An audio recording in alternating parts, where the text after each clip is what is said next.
thing when we close out. Having Ivory come on the show, man, we talked about depression, we talked about a few different things, and everybody had some great questions for Ivory. But I want to speak today on one thing. What are triggers? And I want to go back and see how I formed the question to you guys, because that's the most important part. You know what I mean? Um, so give me a second, and my apologies, guys, for not being on point. Our triggers. How are you facing them as a man? And I want to actually go and give the definition of trigger in mental health terms. A trigger refers to something that affects your emotional state, often significantly by causing extreme overwhelm or distress. So us growing up, we're taught to be tough, don't cry, be like a man.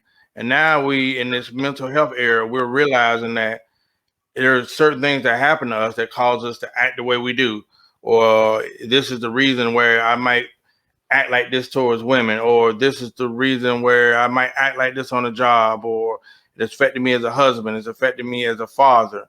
Those are things. There's something that happened to you at some point that you may have not properly grieved, you may have not properly resolved. It's a conversation that you failed to have. We've all had things that we've had to overcome. I always say that everyone has their cross to bear, and we've been carrying it for a while. Last week on a show that I did on one of my parent shows, I had a trigger come out, and it was a trigger. We were talking about my dad and growing up, and when I talk about it, I can be good, and I start feeling emotions. You know what I mean?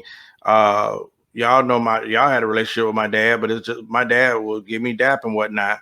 So, and I had some childhood traumas that I just had to really face.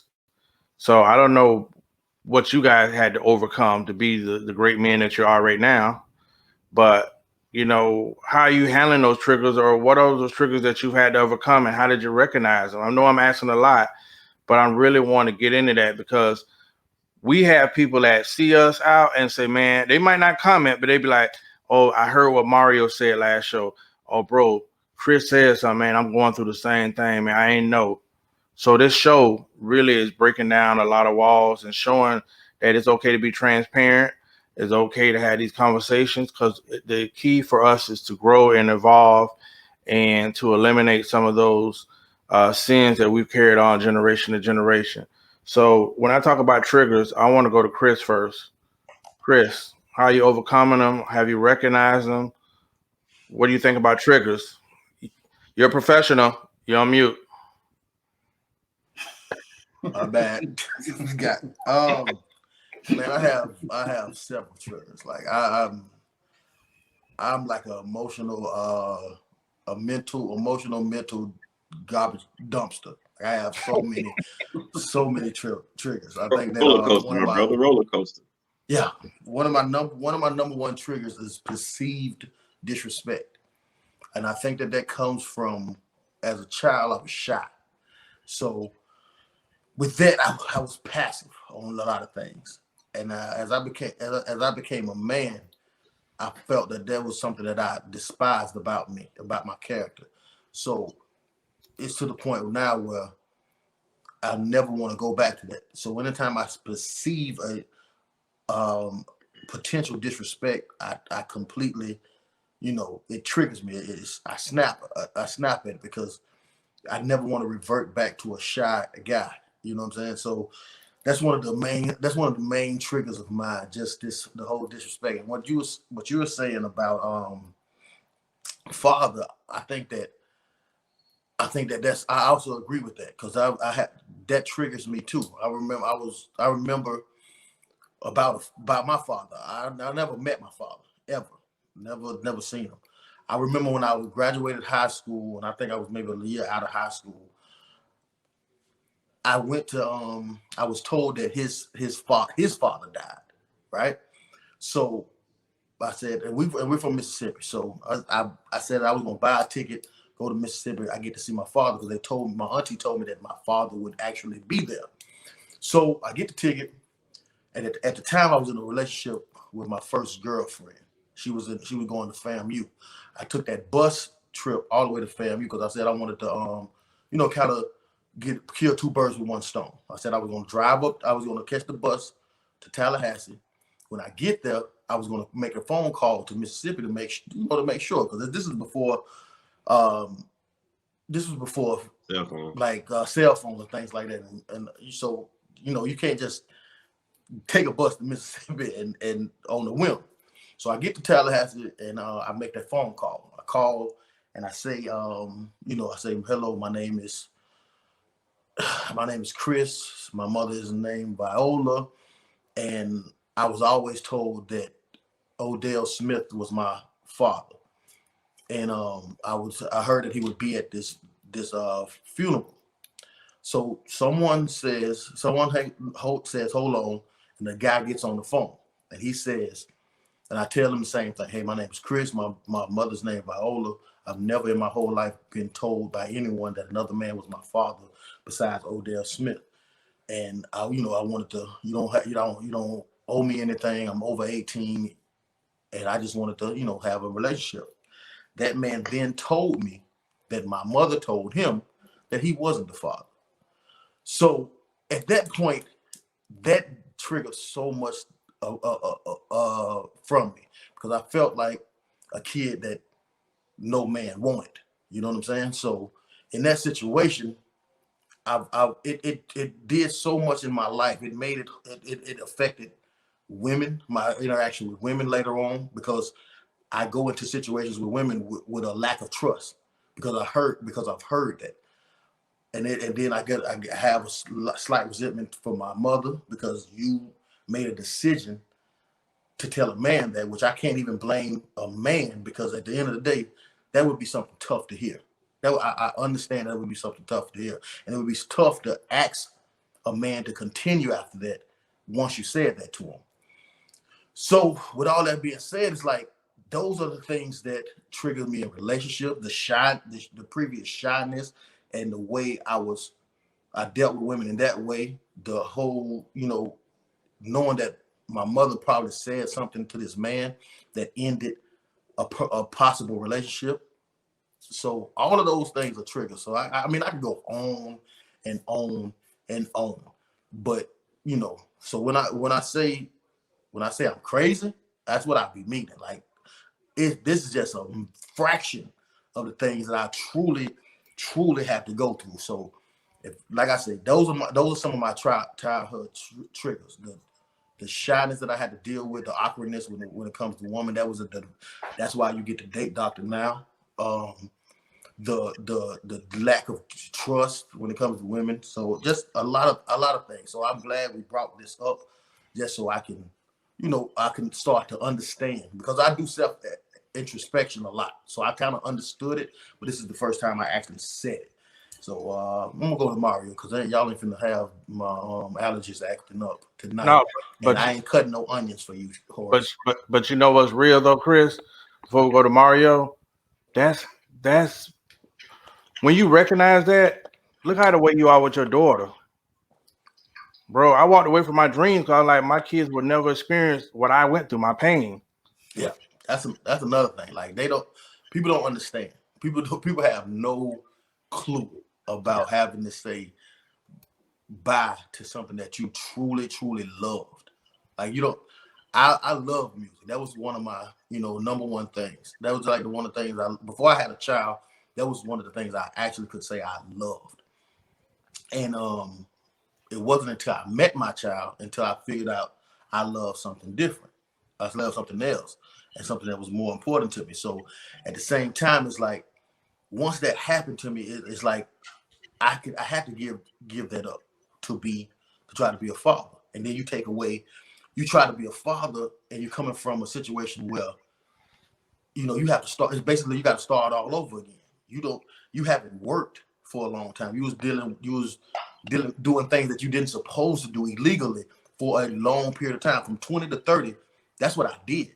So you got to, from now at 30 years old, you got to reset everything. You got to completely reset everything, learn how to work a 40-hour job, because I hadn't had a 40-hour job until then, and just learn how to make do on a certain amount of money, a set amount of money. When you're used to having money and different influence on people and things like that. All that stuff was a drug. So man, I can go on and on, man. I just, like I said, I'm gonna let Mario go because I think there's something wrong with the ducks in my house, and I don't want the congestion to start and nothing like that. Hey man, we having a real moment, Mario. Well, I think mine gonna be shocking because my biggest trigger of mine was watching women in my life navigate their life. I grew up, my mom was like super strong, like super duper strong. You know, my mama, she's the happiest, nicest lady and the hardest working woman all in one, and was strict. But she loved everybody. Everybody could come over, but even in life, through most of my life growing up, my daddy was never there. So I never had a man in. My uncles was there. Men came in and out. Thank God for them. You know what I'm saying? I moved to a neighborhood when I was younger. We had a whole nice men presence where like men kind of like gave to me and stuff like that. And that was good too. But then I seen this. I seen my cousins who were older than me manipulate and play men a lot. Like I seen it. I seen my aunts, some of them, like, can honestly a man be like giving they all to them, and they'll be like, "Oh yeah, I don't care about him, and I don't vote with him." And then these are people who I loved, who I felt like were super women.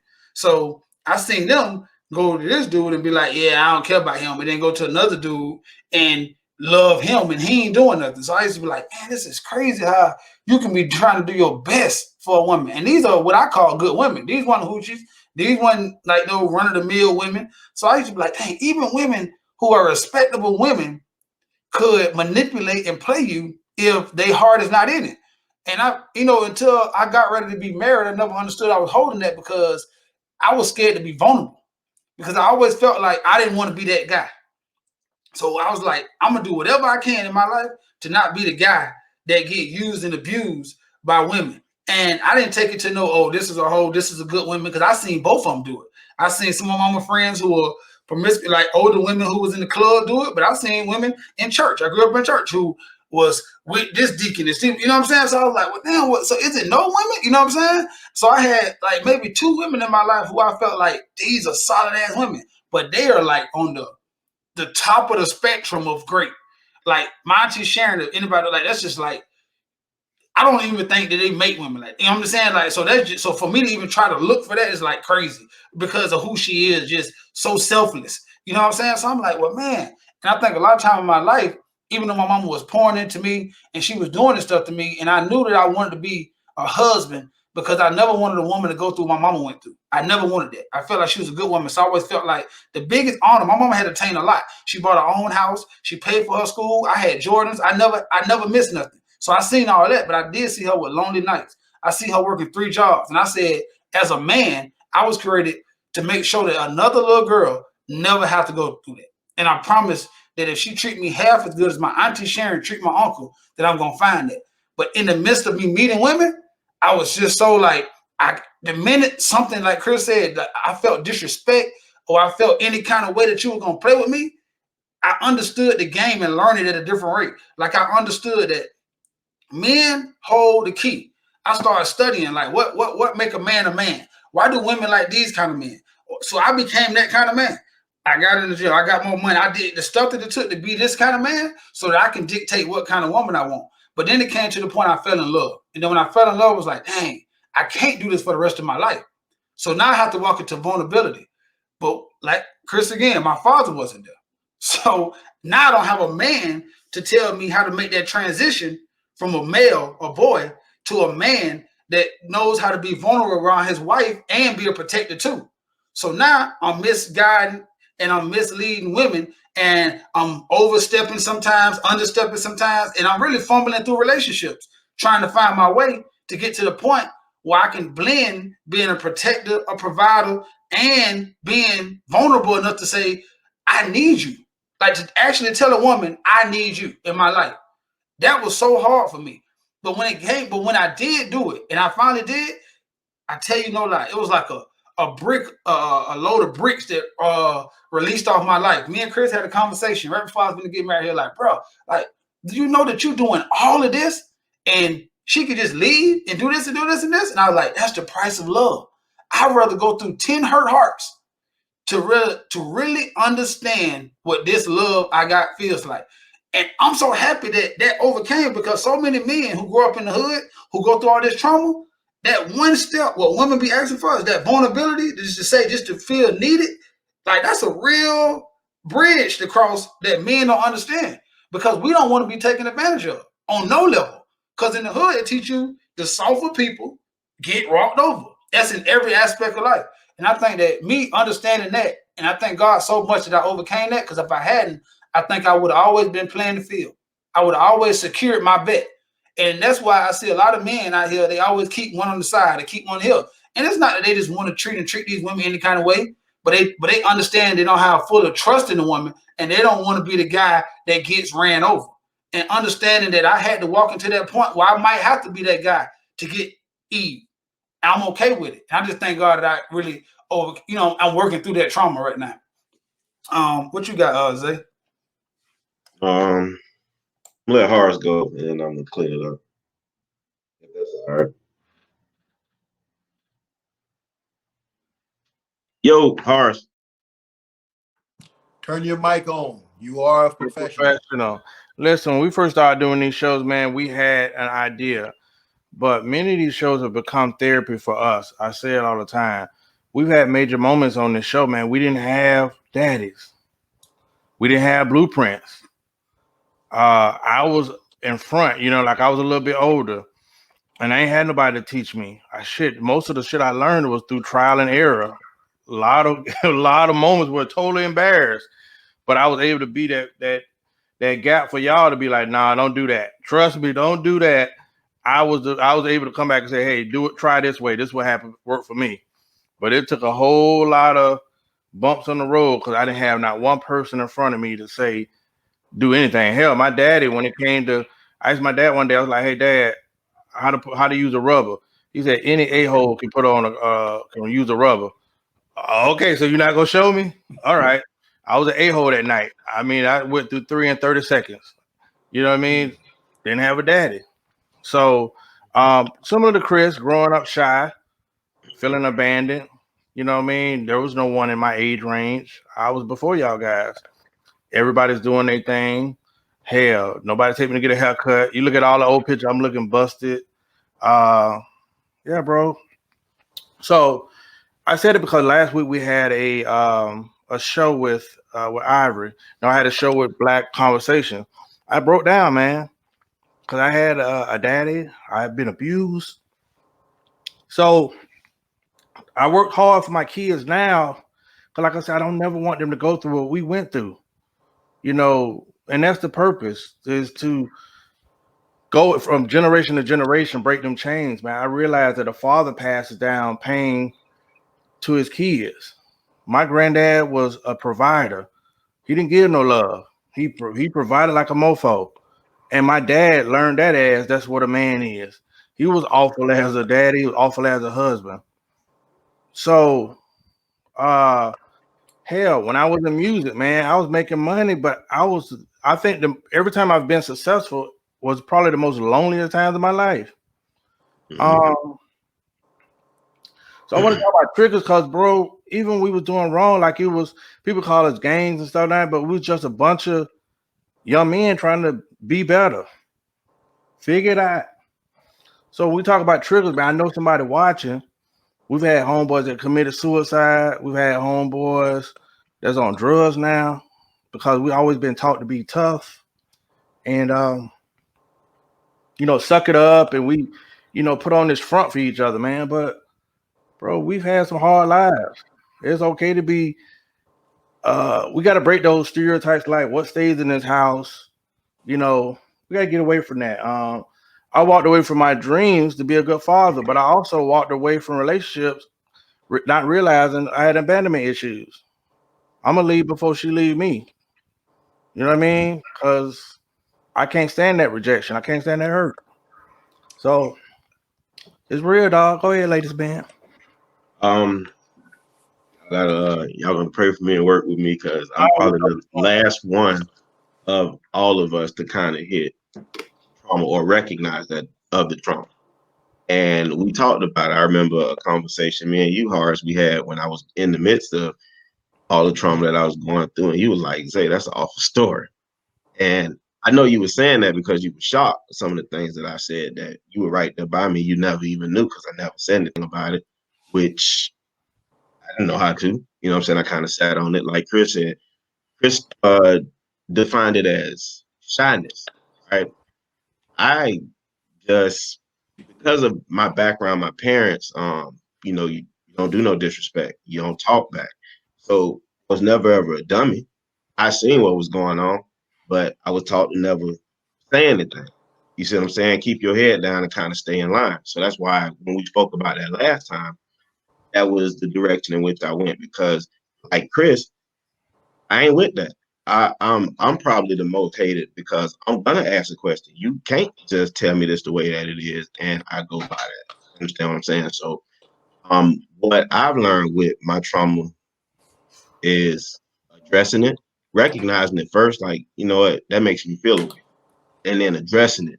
I'm gonna ask questions because I want to know. I'm a firm believer in I can't get where I'm gonna go in life if I don't know where I'm coming from. If I agitate you because I want to know the truth, then so be it. You understand what I'm saying? I too, you just can't just tell anything. I've been vulnerable too long. Hell with being vulnerable. You understand what I'm saying? So I'm more outspoken, and it's crazy because individuals who know me from the street be like, "Oh, they say whatever's on his mind. He don't have no filter or whatever the case may be." For a lot of years, I did. You see what I'm saying? Things, and it's crazy because I didn't even recognize it. That was the funniest thing. So I think me and Mario talked last when I was like, bro, the things that happened to me is no different than things that have happened to other people in life. I think that I just hit that curve a little later and it shocked me because I went through life feeling that life was a certain way. And I came to find out I got a rude awakening, matter of fact, that it ain't like that. You understand what I'm saying? So to speak to you, Chris, with your father situation, right? It's the reason why you're the father that you are. I recognize that inside myself. I recognize that inside my brother. Don't get me wrong. I love my father to death. Anyone's ever heard me say a bad thing about my father. Just confusion as far as not understanding why an individual who planted a seed didn't water that seed in order for it to flourish. See what I'm saying? So I can align myself with you, Horace, when you say that your grandfather was a provider, and you know that cycle went down to your father. Because I was there with you for that conversation about the being an asshole with the rubber. We were really thinking that we were asking a smart question, but we got met with that. You know what I'm saying? And he probably didn't say anything wrong with it.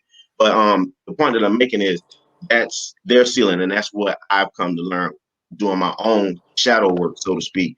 That they didn't do anything wrong. They were doing the best that they can do. They were learning the same way that we were learning. You understand what I'm saying? I just realized that we today are more in tune with our kids' feelings because of what we endured growing up. You understand what I'm saying? Um, I can countless events, whether it be basketball games, football games, hell down to my graduation. My father was not there. Why? Because he was working.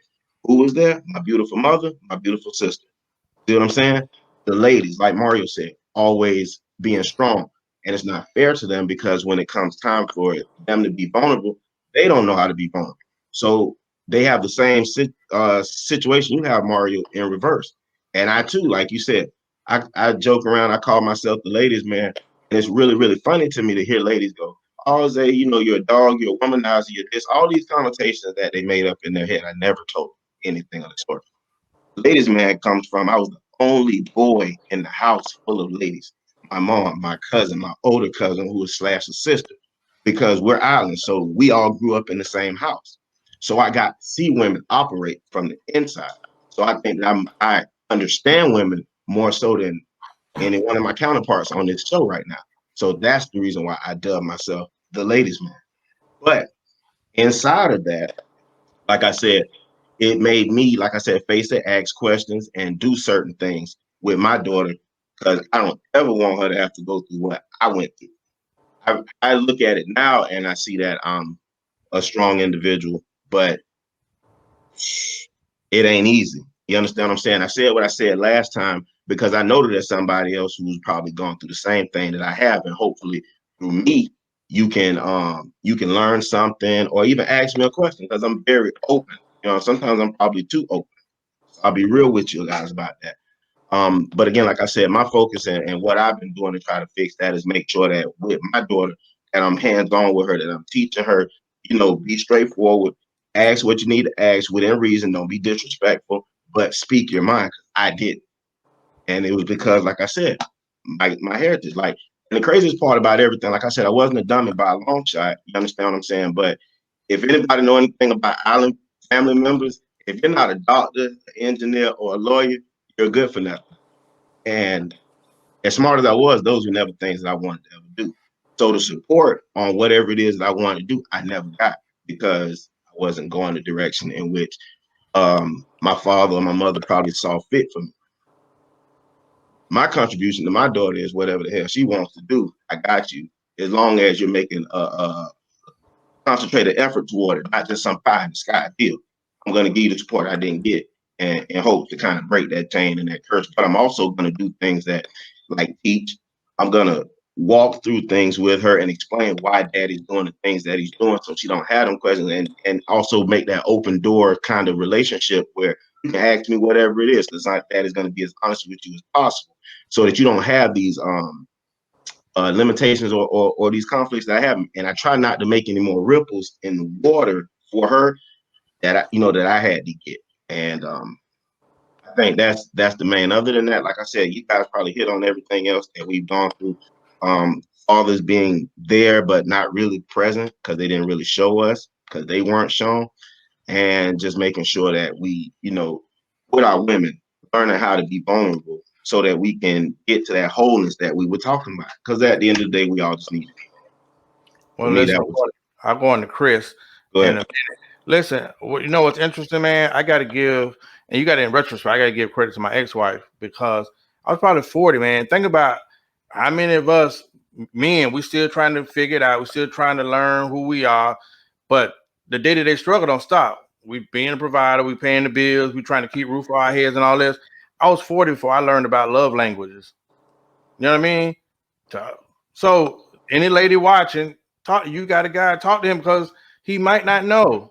Like once a man feels safe with you, he'll get into that spot where he's open to learn more about himself, more about different things. I didn't know about even hear about love languages, and this conversation was foreign. You didn't have nobody talking about mental health until the last couple of years. We used the word crazy. Oh, he crazy.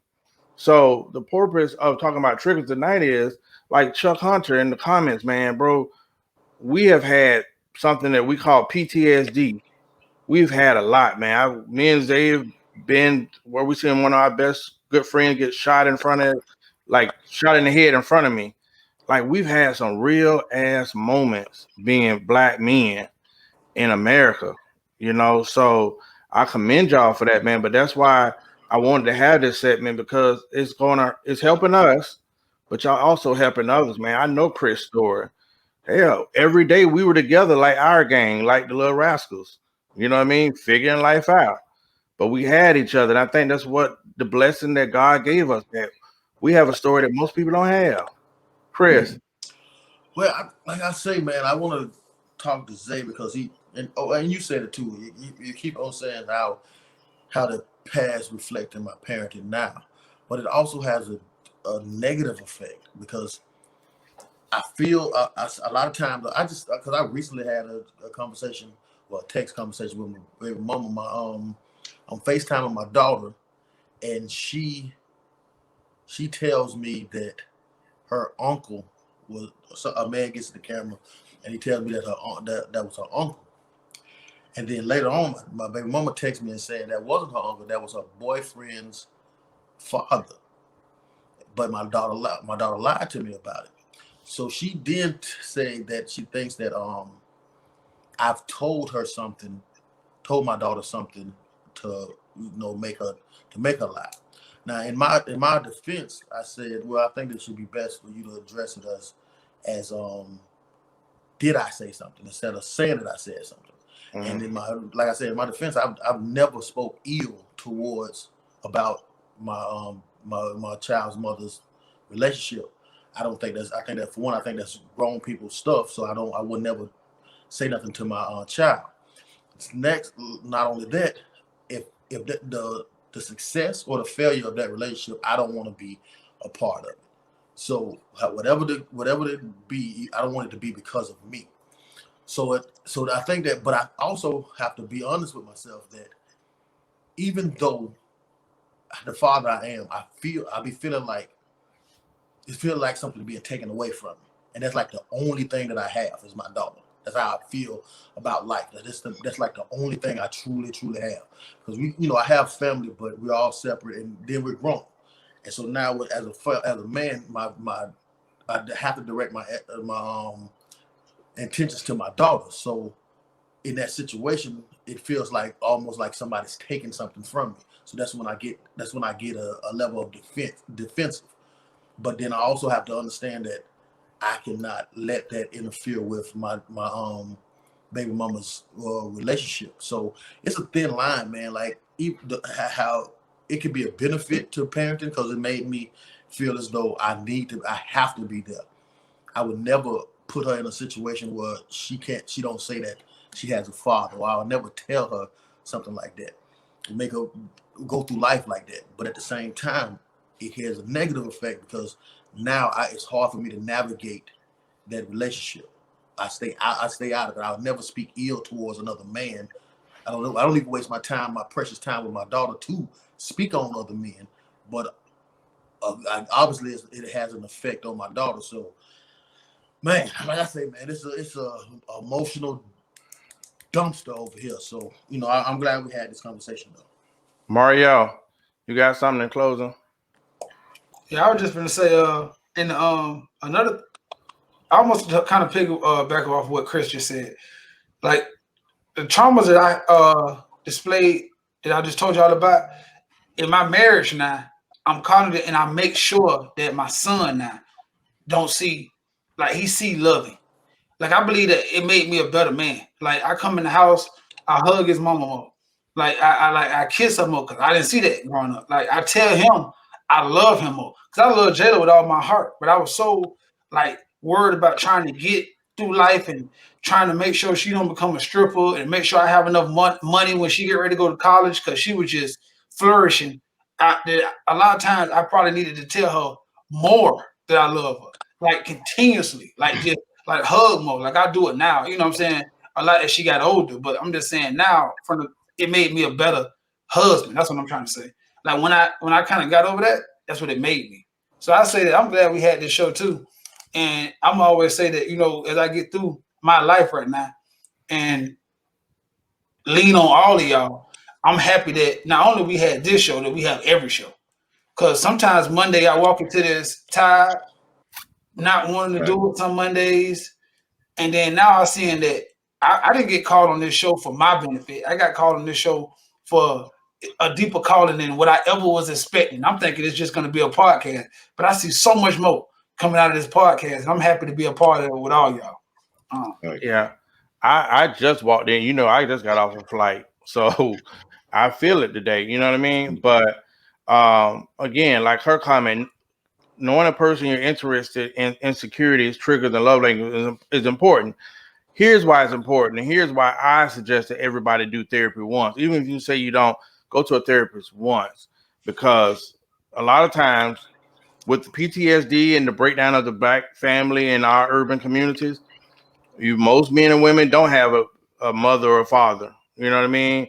Or it's been some molestation, teen pregnancy, absent mother, adopted. Like those things do play a part in your adulthood. So you get into a relationship with somebody later on. Yeah, um you need to really impact it because it affects the way that you love. You know what I mean? A man that I'll put it like this. I hated my grandfather so much till I was in a relationship one time and became him.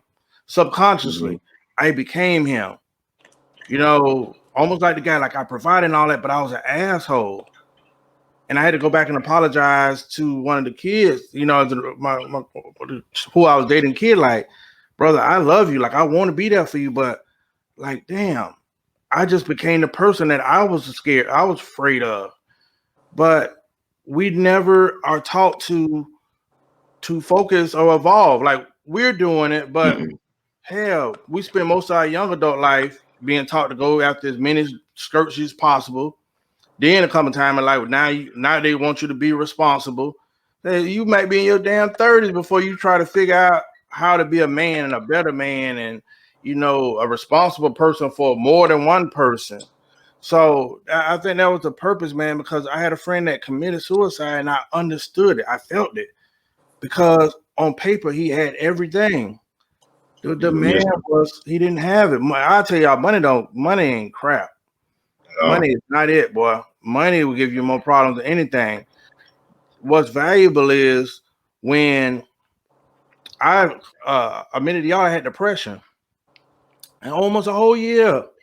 And I was angry at y'all because I felt like nobody saw it. When I gotta be mad at myself for not coming out and being like, bro, I need y'all. A lot of people have no type of conversations inside. They don't have the courage to be like, bro, I'm messed up. Zay went through some last year with his dad. He's still going through it every day.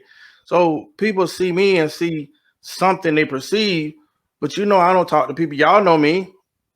All of y'all have very unique stories that y'all overcame, and most people it would have broke most people down. Mm. Y'all had, bro. We've had some of us had some effed up parts of our lives. You know what I mean? I didn't have a daddy to say, go to college, do this and that.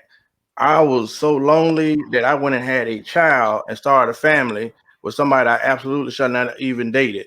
And for 18 years of my life, I was in hell, but still trying to be that daddy. Get off work, run to the practice, go you know what I mean, taking care of two homes. So I said all that to say, man, for somebody that's watching, like, boy, this fake world will tear your ass up.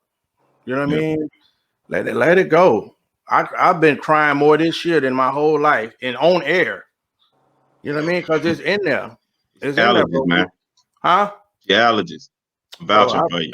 I broke down another week and I didn't care. I didn't care because I'm like, bro, I ain't saying be a sugar cookie. I'm saying, bro, we've been carrying on some stuff, man, that you have to at some point unpack because it is wearing you down. And once you get to a point where you can say it's not my fault, Yep. life gets better, dog. Life get better, man.